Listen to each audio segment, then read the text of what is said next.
तो स्टूडेंट्स, आप सभी कैसे हो? आज जो हमारा नेक्स्ट टॉपिक है वो है हमारा AC circuit containing resistance only. तो आज हम वो सर्किट डिस्कस करने जा रहे हैं जिसमें रेजिस्टेंस ही होगी। तो हमने सपोज कर लिया कि हमारे पास है ना कोई भी एक सर्किट है, एसी सर्किट है, जिसमें बस रेजिस्टेंस ही है हमारे पास। ठीक है, तो ये हमारा सर्किट हो गया जिसमें हमारी क्या है, रेजिस्टेंस है। तो हमने सपोज कर लिया कि जो इसकी रेजिस्टेंस है ना वो हमारी आर के इक्वल रेजिस्टेंस है, और ये हमारे पास क्या हो गया, ये हमारे पास अल्टरनेटिंग सोर्स ऑफ वोल्टेज हो जाएगा। तो ये हमारे पास क्या है, अल्टरनेटिंग सोर्स ऑफ वोल्टेज है। तो जहाँ से हमें क्या मिलेगा, हमें वोल्टेज मिलेगी। ठीक है, तो V हमारा किसके इक्वल होता है, V naught sine omega T. Okay, जहाँ पे V नोट क्या है, ये हमारी मैक्सिमम वैल्यू है, जो हमारी वोल्टेज है, वोल्टेज की हमारी मैक्सिमम वैल्यू हो जाएगी। और साइन ओमेगा टी हमारा क्या हो जाएगा, ये हमारा फेज एंगल हो जाएगा। ठीक है, तो हमें पता है कि जो हमारा V होता है, V किसके इक्वल होता है, V naught sine omega t. ठीक है, ये हमारा V naught sine omega t के इक्वल हो गया। और जो हमारा ओम्स लॉ होता है वो क्या होता है, V is equal to I r के इक्वल होता है ना। तो जो हमारा V है वो किसके इक्वल हो जाएगा, वो आई आर के इक्वल हो जाएगा। तो हम क्या करेंगे, V की वैल्यू को यहाँ पे पुट कर देंगे। तो जैसे ही हम V की वैल्यू को यहाँ पे पुट करेंगे तो हमारे पास क्या आ जाएगा, I r is equal to V naught sine omega t. ठीक है, तो हमारा I है वो किसके इक्वल आ जाएगा, V naught upon R into sine omega T. और यहाँ पे V नोट अपॉन R क्या है, यहाँ पे जो हमारा V नोट अपॉन R है वो V नोट अपॉन R क्या है हमारा, ये V नोट अपॉन R हमारी क्या है, ये हमारी ओम्स लॉ के अकॉर्डिंग ये हमारी I नोट की वैल्यू है। तो ये V नोट क्या हमारा मैक्सिमम वोल्टेज है। ठीक है, R हमारी रेजिस्टेंस हो जाएगी, तो ये क्या हो जाएगी हमारी आई नोट क्या हो जाएगा। अब हमें पता है कि ओम्स लॉ के according V is equal to I r होता है, और I हमारा किसके इक्वल हो जाएगा, वो हमारा V बाई आर के इक्वल हो जाएगा। तो ये क्या हमारा V अपॉन आर के इक्वल आ जाएगा। तो V अपॉन आर हमारा यहाँ पे क्या हो जाएगा, ये हमारी मैक्सिमम वैल्यू है किसकी, करंट की। तो ये आई नोट हमारा क्या हो जाएगा, मैक्सिमम वैल्यू ऑफ करंट। तो यहाँ से जो हमारी इक्वेशन है आई वाली, तो हम क्या कर देंगे, V नोट अपॉन आर की जगह क्या पुट कर देंगे, आई नोट पुट कर देंगे। तो जैसे ही हम V नोट अपॉन आर की जगह आई नोट पुट कर देंगे तो हमारे पास क्या आ जाएगा, आई नोट साइन ओमेगा टी। ठीक है, तो ये हमारे पास, ये तो हमारी वोल्टेज की इक्वेशन है और ये हमारी करंट की इक्वेशन आ जाएगी। तो V is equal to V naught upon sine omega t के इक्वल आ जाएगी हमारे पास, साइन ओमेगा टी। और आई हमारा किसके इक्वल हो जाएगा, आई नोट साइन ओमेगा टी के इक्वल आ जाएगा। ठीक है, तो अब इसके बाद हम इसका फेज डायग्राम और वेव डायग्राम है वो हम नोट करने जा रहे हैं। बट उससे पहले हमें क्या नेसेसरी है, सबसे पहले तो हमें फाइंड आउट करना होगा कि जो हमारा वोल्टेज है और जो करंट है उनके बीच का फेज डिफरेंस है वो कितना है। तो फेज डिफरेंस हम कैसे कैलकुलेट करते हैं, फेज डिफरेंस, तो जो हमारा फेज डिफरेंस होता है ना वो हम फाई से इंडिकेट करते हैं। तो जो हमारा फेज डिफरेंस होता है वो किसके इक्वल होता है, mode of phase angle of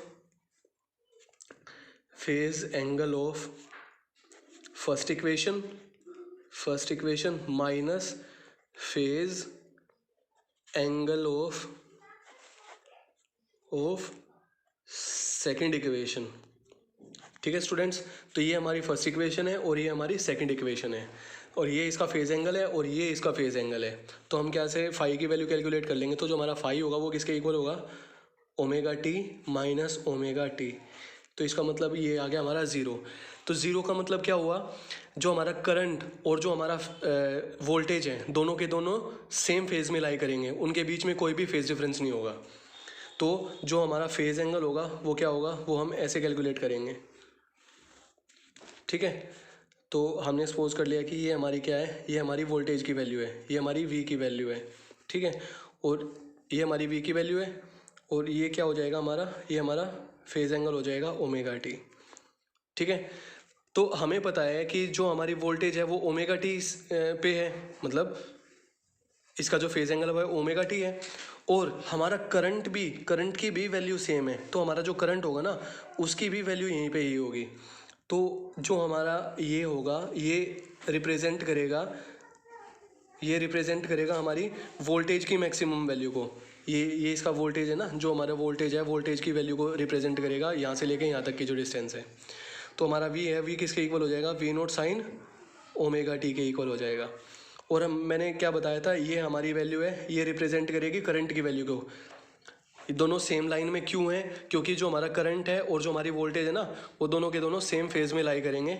तो इसी वजह से ये दोनों की दोनों लाइन हमारी सेम है। ओके, तो ये किसके इक्वल हो जाएगा हमारा, ये इक्वल हो जाएगा हमारा, ये यहाँ, ये हमारी वैल्यू है, ये हमारी करंट की वैल्यू हो जाएगी।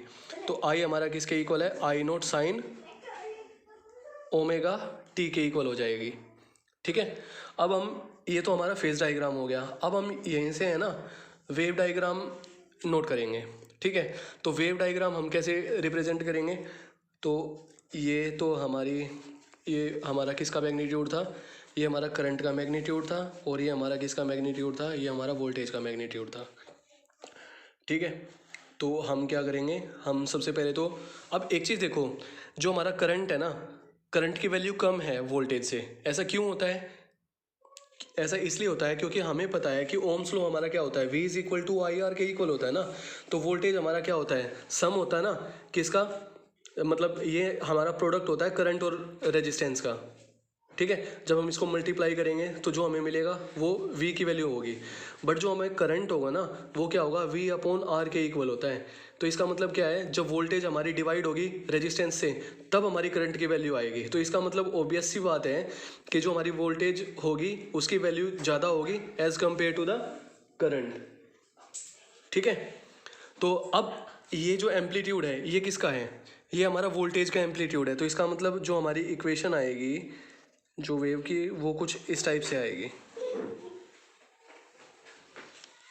वो ऐसे आएगी। ठीक है, जो हमारा वेव डायग्राम बनेगा वो कुछ ऐसे बनेगा। ठीक है, अब एक चीज़ देखो, तो ये क्या रिप्रेजेंट करेगा, ये रिप्रेजेंट करेगा हमारा मैक्सिमम वैल्यू ऑफ वोल्टेज। तो वो किसके इक्वल है, V naught sine omega t के इक्वल है। ठीक है, अब ये हमारी किस चीज़ को रिप्रेजेंट कर रही थी, देखो यहाँ पे ये हमारी वोल्टेज को रिप्रेजेंट कर रही थी ना। तो ये हमारी जो वेव इक्वेशन आई, जो हमारी ये वेव डायग्राम आया, वो किसका आया, ये हमारी वोल्टेज का वेव डायग्राम आया है। और ये किस चीज़ को रिप्रेजेंट करेगी, वो रिप्रेजेंट करेगी किसको, करंट को। तो जो हमारा ये वेव डायग्राम बनेगा वो किस चीज़ का बनेगा, वो हमारा बनेगा किसका, ये हमारा बनेगा, ये करंट के लिए बनेगा। ठीक है, तो ये हमारा क्या आ जाएगा, ये हमारा करंट के लिए आ जाएगा। तो ऐसे हमने इसका, ये हमारी आई है, ये और आई की वैल्यू हमारी किसके इक्वल है, आई नोट साइन ओमेगा टी। तो स्टूडेंट्स ऐसे हम ये हमारी वैल्यू आ जाएगी, किसकी वैल्यू आ जाएगी, ये हमारी करंट की और वोल्टेज की वैल्यू आ जाएगी। ये हमारा फेज डायग्राम हो जाएगा और ये हमारा वेव डायग्राम हो जाएगा। और ऐसे हमने फाइंड आउट किया है कि मान लिया हमारे पास कोई भी सर्किट है, उस सर्किट में हमारी रेजिस्टेंस है, तो उसका क्या इम्पैक्ट पड़ेगा। I hope this video will help you. Okay, so don't forget to share, like and subscribe my channel. Thanks for watching this video.